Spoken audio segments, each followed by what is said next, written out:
Hi students.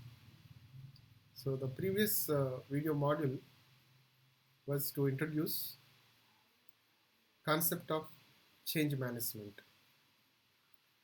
So the concept of change management is something bringing a kind of planned change in the process and system and then existing models of the organization because there are the forces internally and externally.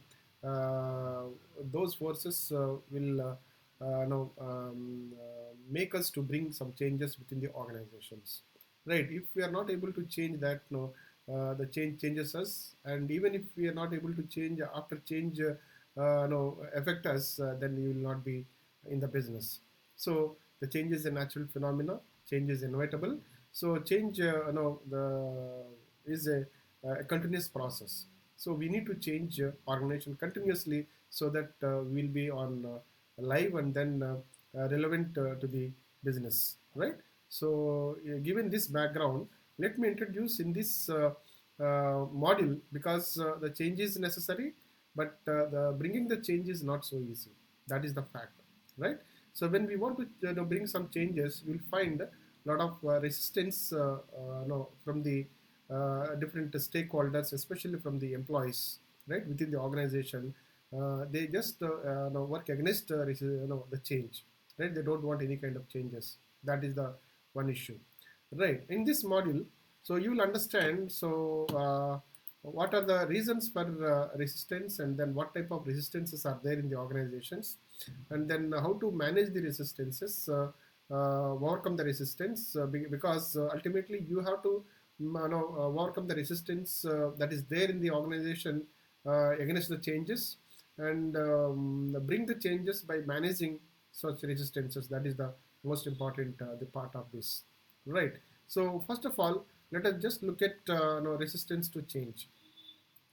Right. So resistance to change is within the organization. So there are some kind of established the practices, like especially from the employees. So employees, the selective perception. So they have their own settled mind, right? Settled mind, and then with that mindset, no, they don't want or they are not interested to see any kind of changes in the established the practices, because I perceive that it should be like this, and if you bring any kind of changes that will affect our routine, right, it's a disturbance for us. So that's why the selective perceptions of the individuals in the organizations, employees, so they are against any kind of the change, and then they resist any change that is proposed by the management, right?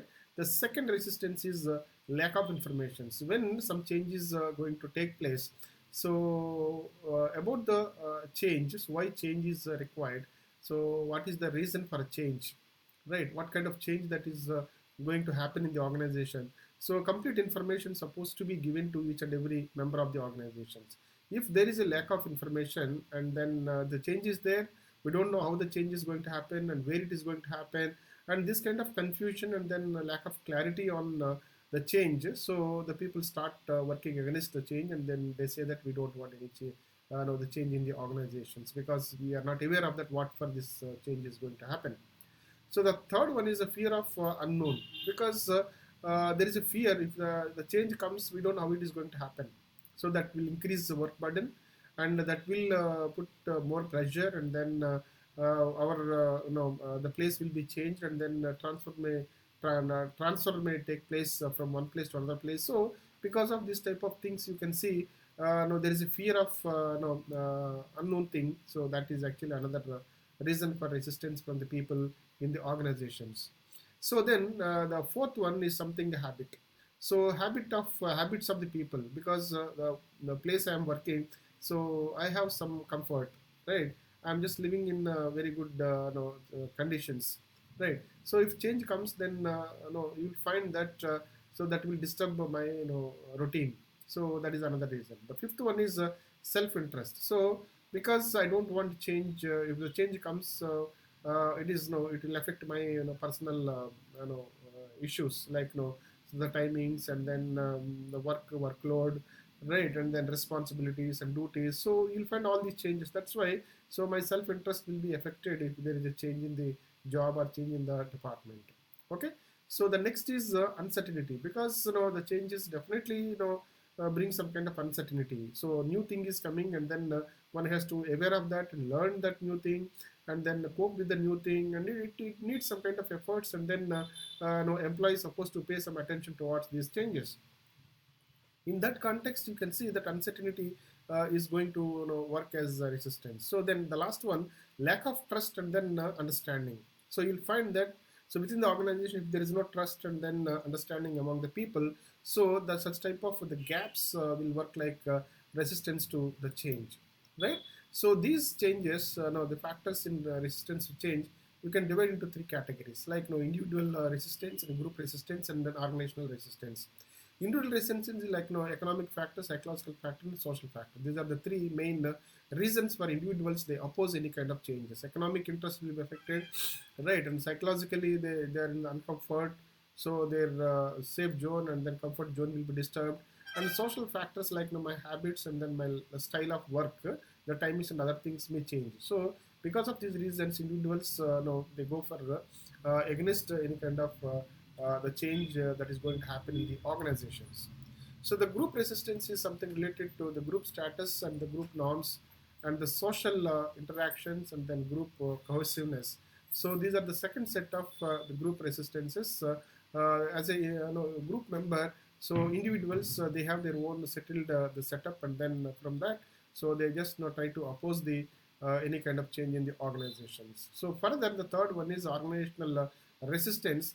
Organizational resistance is something related to the past success and then stability system, resources limitations, and then sunk cost. So you'll find that organizational level, you can see that there are certain issues as far as resources are concerned, the past, the successful track or the stability system, resources, scarcity. So due to these reasons, organizational level also you'll find the resistance, right? So whatever may be the reason, as a resistance to the organizations, so we need to overcome when the change is must and change is invited, right? How to overcome the resistance to change is another important issue here. And then, so first of all, to overcome the resistance, so education and then communication is most important. Then we have to make all employees aware and understand so what is what all about this change.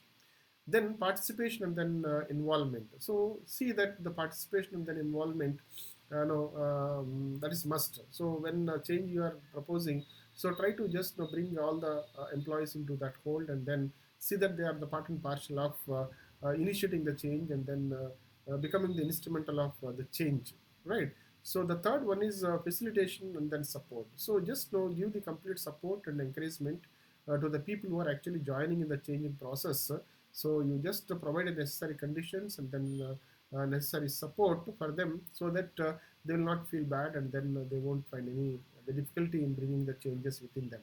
So the negotiation and then agreement. So you can come out with, sometimes maybe there is a strong resistance, then you negotiate with them, and then develop some kind of agreement with the people that you agree on all these things, because you are going to bring that. If you just agree, so you'll get this kind of the benefits out of it, because the change is going to give you the result, right? The result, you will have a share, and then you will be benefited out of it.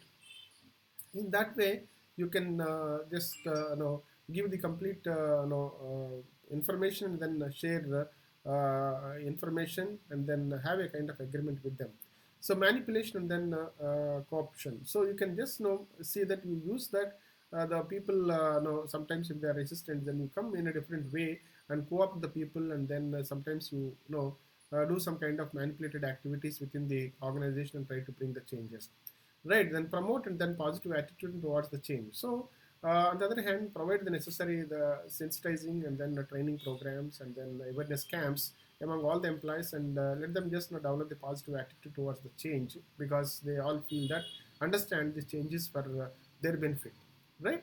So this is the way we can just bring the changes, and then by overcoming the resistances, right? So with this, let me stop here, and looking forward to meet you in the video 83. Thank you.